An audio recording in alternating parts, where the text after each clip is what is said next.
Hello guys, practice session की video number 5 में आपका स्वागत है। आज की वीडियो हम करेंगे जीएसटी रिलेटेड जनरल एंट्री।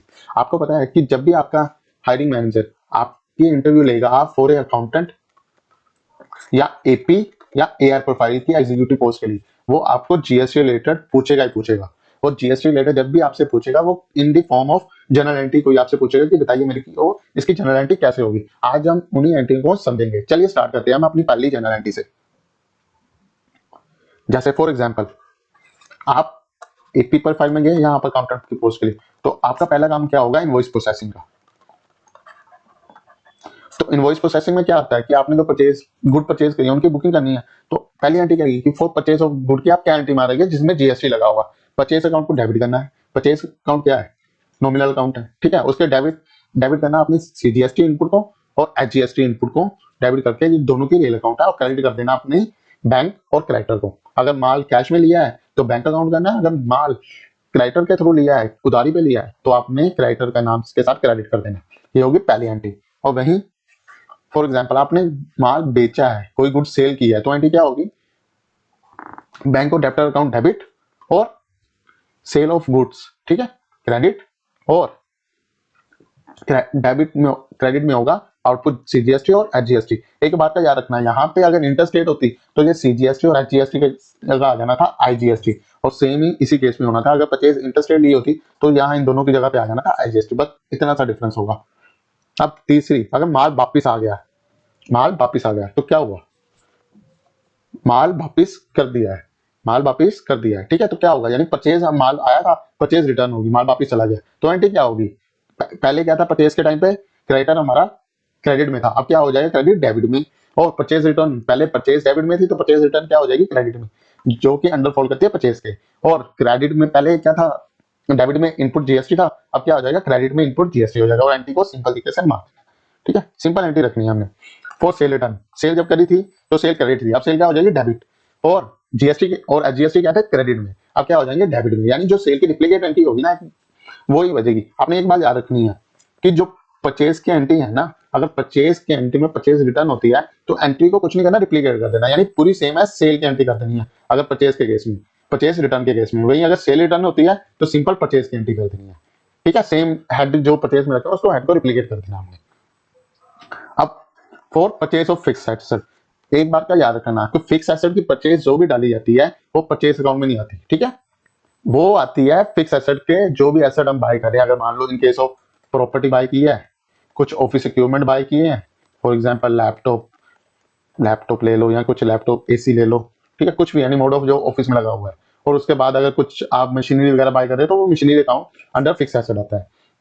इस केस में क्या किया हमने? फिक्स एसेट, मान लो एक 100 रुपए का फिक्स एसेट परचेज किया जिसमें 18 रुपए जीएसटी लगी। No plus no, no CGST, no SGST, ये कॉस्ट प्राइस हो गया फिक्स एसेट का। तो एंट्री क्या बनी है? सिंपल फिक्स एसेट, ठीक है, कुछ भी दिया, 100 रुपए, डेबिट में इनपुट, सीजीएसटी 9 रुपए, इनपुट एचजीएसटी 9 रुपए, ठीक है। क्रेडिट में क्या कर देना?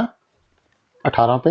अगर बैंक से लिया तो बैंक, ठीक है, डायरेक्ट पेमेंट की है तो बैंक, तो अगर किसी वेंडर से लिया क्रेडिट पे तो सप्लायर का नाम, ठीक है, बस ये एंट्री। और वहीं अगर आपने कोई एक्सपेंस पेड किया है, ठीक है, तो उसकी भी एंट्री सेम है करनी है। पार्टिकुलर एक्सपेंस का हेड को डेबिट कर देना है, डेबिट करना है इनपुट सीजीएसटी, एचजीएसटी। अगर ये आईजीएसटी होता है तो इन दोनों को हटा के एचजीएसटी डाल के एक सिंगल हेड और क्रेडिट कर देना बैंक अकाउंट, ठीक। फॉर इनकम रिसीव्ड, इनकम हुई है तो क्या होगा? इनकम की एंट्री क्या होती है? सेल क्रेडिट होती है, इनकम क्रेडिट होती है। नॉमिनल अकाउंट का रूल है, आदि इनकम एंड लॉसेस क्या होंगे? क्रेडिट। और आउटपुट हुआ है, जब माल बेचोगे तो जीएसटी लगा के बेचोगे ना आप, तो आउटपुट जीएसटी और सीजीएसटी को लगा के क्रेडिट क्या कर देना बैंक को, जहां हमारा क्या रहेगा? सभी डेबिटर, ठीक है। For example good without by the proprietor for personal use, proprietor ने अपने पर्सनल यूज के लिए गुड कंपनी से निकाले हैं। फॉर एग्जांपल मेरा शर्ट्स का बिजनेस है, तो उसने क्या किया कि उसने बोला कि मेरे को 10 शर्टें दे दो, ठीक है, मेरे पर्सनल यूज के लिए। तो क्या एंट्री मानी है? ठीक है, परचेज, पहले परचेज ली थी, ठीक है, फिर परचेज को क्या किया? डेबिट। अब क्या कर दिया? क्रेडिट। इनपुट सीजीएसटी को क्या कर दिया? रिवर्सल, ठीक है, एचजीएसटी को। इनपुट जब परचेज करी तो इनको डेबिट किया था ना सबको, तो ड्राइंग अकाउंट को क्या कर दिया? डेबिट। ड्राइंग अकाउंट किसके अंडर आता है? ये बात का ध्यान रखना, कैपिटल अकाउंट के अंदर। और उसके बाद ये एंट्री सीखने वाली है, for good given away as a free sample, loss of good by fire theft, ठीक है। फॉर एग्जांपल मैं एक ट्रेडर हूँ, सिंपल सा, ठीक है, मैं ट्रेडर रहता हूँ, मैंने मैन्युफैक्चरिंग से माल खरीदा, यानी एंटी क्या हमारी होगी, परचेज अकाउंट डेबिट, परचेज को मैंने डेबिट किया होगा, ठीक है, डेबिट ही मैंने इनपुट में सीजीएसटी या जीएसटी को किया और क्रेडिट मैंने अपने वेंडर को कर दिया जो मेरा सप्लायर था, ठीक है। अब उस माल को लग गई आग, अब उसकी एंटी क्या बचेगी, बिल्कुल ध्यान से, फ्री सैंपल दिए हैं, मतलब खर्चा है, किस अकाउंट में आएगा, नॉमिनल, कहाँ आएगा, पीएनएल में, नॉमिनल अकाउंट हमेशा पीएनएल में चार्ज होते हैं ना खर्चा, ठीक है। लॉस बाय फायर क्या हुआ, खर्चा हुआ, किस अकाउंट में आएगा, नॉमिनल में। लॉस बाय थेफ्ट किस अकाउंट में आएगा, नॉमिनल, नॉमिनल के खर्चे कहाँ पे जाते हैं, नॉमिनल अकाउंट के पीएनएल में।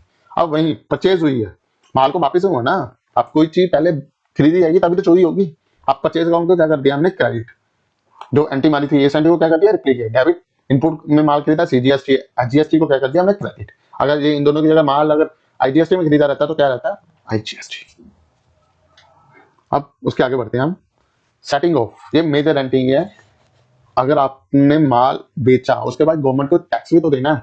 फॉर एग्जांपल यहाँ पे मैं एक एग्जांपल लेता हूँ, मैंने जब सेल करी आउटपुट जीएसटी, टोटल पूरे महीने में आउटपुट यूज किया, क्योंकि आउटपुट जीएसटी था तो वो हमेशा क्रेडिट ही रहता ना, ठीक है। आउटपुट जीएसटी था, सीजीएसटी था 100 रुपये, ठीक है। और पूरे मंथ में मैंने परचेज इनपुट कर रखी थी, डेबिट कर रखी थी, ये क्रेडिट है, ये इनपुट ले रखा था, इनपुट सेम सीजीएसटी में 100 रुपये का, 80 रुपये का, सेट ऑफ करके बताता हूँ अब आपको, ठीक है।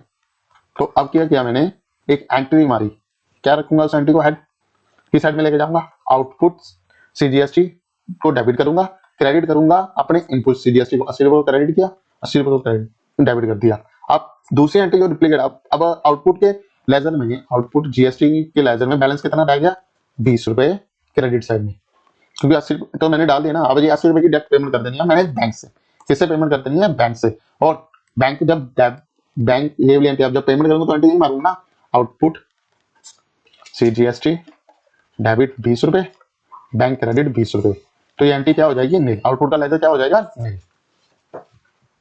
अब सेम एंट्री रहेगी, setting off CGST out CGST against output HGST, ठीक है। सेम वॉइस नहीं आ रही तो सिंपल सी entry, output HGST account debit, credit कर देनी है बैलेंस अमाउंट ऑफ एचजीएसटी, ठीक है। अब उसके बाद अगर पेमेंट करनी थी, जो मैंने ऊपर बताया आपको, ये वाली एंट्री दिखाई ना अभी, एक क्रक्स था उसका, मैंने यहाँ पे बता दिया आपको, इसलिए एंट्री से क्लियर करवा रहा हूँ, क्योंकि पता चले आपने दोस्त मान लो पूरे मंथ में 100 रुपए का आउटपुट दिया, क्रेडिट साइड, और 80 रुपए का इनपुट लिया डेबिट साइड, बैलेंस कितना रह गया, 20 रुपए। अब 20 रुपए की जो एंट्री रहनी है तो यही तो मारेंगे, 20 प्लस 20 रुपए इसमें बैलेंस था, 20 रुपए इसमें बैलेंस था, 40 रुपए की पेमेंट कर दी, एंट्री क्या होगी, नील, लेजर क्या हो गया, नील, मंथ एंड पे। क्योंकि ये एंट्री जो सेट ऑफ एंट्री बचती है ना, मंथ एंड में बचती है, ताकि हमें पता हो कि कितना टोटल पेमेंट करने वाली है, कितना आ चुका हमारे पास, फाइनल अमाउंट होता है, फाइनल अमाउंट को ही हम सेट ऑफ मारते हैं, उसके बाद उस मंथ में फिर बुक्स क्लोज कर दी जाती है और कोई भी एंट्री नहीं बचती। और नेक्स्ट मैं आपको एक एंट्री करवाने जा रहा हूँ, 30 नंबर एंट्री रहेगी। फॉर एग्जांपल आपने आरसीएम की इनपुट की एंट्री कैसे लेते हैं। अब आरसीएम का मतलब क्या हुआ, रिजर्व चार्ज मैकेनिज्म, ठीक है। अब इस केस में क्या होता है, इसमें तो ना जीएसटी लग के आता है ना हमें गवर्नमेंट को जमा करवाना पड़ता है। आरसीएम के केस में यही है ना कि आपको टैक्स गवर्नमेंट को जमा करवाना है, ठीक है। अब गवर्नमेंट क्या कहती है कि टैक्स बेशक मेरे को जमा करवाओ, आप उसका इनपुट बाद में ले सकते हो, यही होती है आरसीएम की थ्योरी। अब इस केस में क्या हुआ, फॉर एग्जांपल आरसीएम किस पे लगता है, रेंट पे, रेंट की सर्विसेज ली मैंने 100 रुपए की, क्या कर दिया, डेबिट, ये मैंने क्या कर लिया, खर्चा बुक कर लिया, एक्सपेंस ले लिया इसको। अब मैंने आरसीएम का इनपुट भी लेना है, ठीक है, रेंट पे आरसीएम लगता है। अब आरसीएम का इनपुट कैसे लूंगा मैं, डेबिट करूंगा। आरसीएम हमेशा एक चीज याद रखना, एक्सपेंस का नेचर क्लैरिफाई रहेगा, अगर रेंट की पेमेंट हो रही है तो रेंट सीजीएसटी और एचजीएसटी में लगेगा, रेंट कभी भी आईजीएसटी में नहीं देते आप, ठीक है। डेबिट कितने का, अब 100 रुपये 18% आरसीएम लगा तो कितना हुआ डेबिट, 9 रुपये, यहाँ पे 100 रुपये कर देता हूँ यहाँ से, ठीक। और डेबिट किया फिर मैंने एचजीएसटी को, अकाउंट डेबिट 9 रुपये, टोटल हो गया 118 रुपये। अब इसकी पेमेंट करवानी है मैंने कैसे, बैंक से पेमेंट कर दी मैंने रेंट की, या किसी बैंक कह लो या मेरा लैंडलॉर्ड कह लो, ठीक है। उसको डेट पेमेंट मैंने कितनी करी, उसको तो 100 रुपये दूंगा ना। अब ये बचे 18 रुपये किसको दूंगा, क्योंकि जब तक 18 रुपये नहीं दूंगा तो एंटी सेट नहीं। तो इसके लिए हम करेंगे आउटपुट आरसीएम सीजीएसटी पेबल, ठीक है, 9 रुपये, आउटपुट आरसीएम एचजीएसटी पेबल 9 रुपये, एंटी नॉक ऑफ होगी 118 देख। अब उसके बाद अब इस लेजर में तो बैलेंस खड़ा रह गया ना, 9 प्लस 9 रुपये पेबल में। अब इस एंट्री को कैसे सेट मारेंगे, सेम वैसे ही जैसे यहाँ पे हमारा है।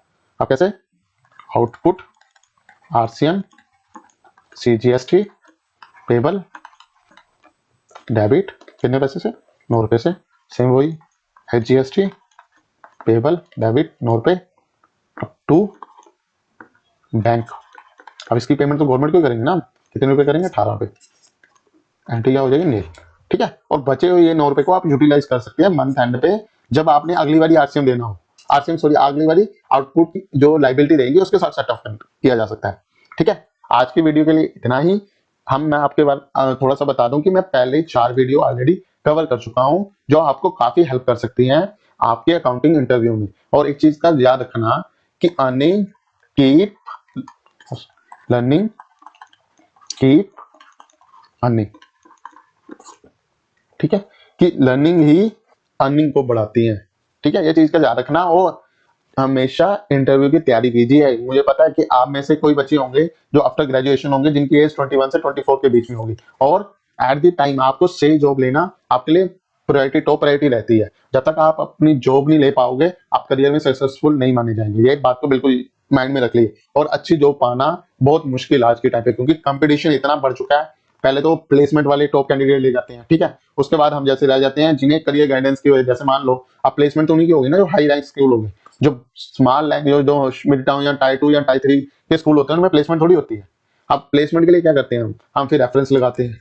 अब रेफरेंस लगाओगे तो सैलरी थोड़ी मिलेगी, फिर तो सैलरी ऐसे रेफरेंस वाली मिलेगी ना आपको। तो इसलिए हमें अपनी लर्निंग को स्ट्रॉन्ग करना है ताकि हमें विदाउट रेफरेंस अच्छी जॉब मिल सके, हमारे खुद के बल पे हम जॉब पानी है। ठीक है, थैंक्स फॉर वॉचिंग। ऐसे ही मेरी वीडियो को देखते रहिए, मैं आपको कुछ नया रोज लेकर आऊंगा आपके लिए, तो आपको हेल्प करेगा आपकी करियर गाइडेंस के लिए। Thanks for